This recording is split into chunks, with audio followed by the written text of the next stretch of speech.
నగరాభివృద్ధిపై సమీక్ష సమావేశం నిర్వహించారు. ఈ కార్యక్రమంలో కేంద్ర మంత్రి పెమ్మసాని చంద్రశేఖర్ పాల్గొన్నారు. నగరంలోని సమస్యలపై ప్రతి 3-4 వారాలకు సమీక్ష నిర్వహిస్తున్నామని ఆయన తెలిపారు. శంకర్ విలాస్ బ్రిడ్జ్ పనులు జరుగుతున్నాయన్నారు. పీవీకే నాయుడు మార్కెట్ స్థానంలో రూపొందించిన డిజైన్ నచ్చలేదని, ఆ డిజైన్ మార్చాలని నిర్ణయం తీసుకున్నట్లుగా వెల్లడించారు. ఈ సందర్భంగా అధికారులు, స్థానిక ప్రజాప్రతినిధులను కేంద్ర మంత్రి అభినందించారు. నల్లపాడు ట్యాంకు, బొంగరాలమీడు ల్యాండ్ ఈ రెండు కూడా in principle approval state government నుంచి వచ్చినాయి. అవి రేపు పేపర్ మీద వచ్చిన తర్వాత కమిషనర్ గారు జిహెచ్ఎంసీ కింద తీసుకొని వాటిని డెవలప్ చేయటం. అదేవిధంగా గోరంట్ల వాటర్ ట్యాంక్ ఇన్కంప్లీట్గా ఉంటే పాత కాంట్రాక్టర్ని క్యాన్సిల్ చేశారు. అవంతా చేసి 3 వాటర్ ఈ కొత్త టెండర్ ఒకటి పిలుస్తూ ఉన్నారు. ఇదే విధంగా ఈ గోరంట్ల వాటర్ ట్యాంకర్ కాకుండా వేరే వాటర్ ట్యాంకర్స్ కూడా అక్కడక్కడ కప్పులు పోయినాయి, ఒక 3 ఉన్నాయి. వాటన్నిటి 3 ట్యాంకర్స్ కూడా టెండర్స్ పిలుస్తూ ఉన్నారు.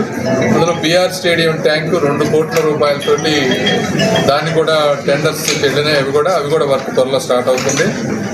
అదేవిధంగా అక్కడక్కడ క్వాలిటీ ఇష్యూస్ ఉన్నాయి వర్క్స్లో. ఓల్డ్ వర్క్స్ ఏవైతే ఉన్నాయో రోడ్స్ కానీ అవన్నీ వాటిని కొంచెం ఇంప్రూవ్ చేయమని అడిగాం. ఇందులో ఇంకోటి మంచి ఆనందించదగ్గ విషయం ఏంటంటే మొదటిసారిగా అందరు ఎమ్మెల్యేలు, కార్పొరేటర్లు అందరూ కూడా శానిటేషన్ ఇంప్రూవ్ అయిందని చెప్పి అందరూ ఆనందంగా చెప్పారు మొదటిసారి 1 ఇయర్లో.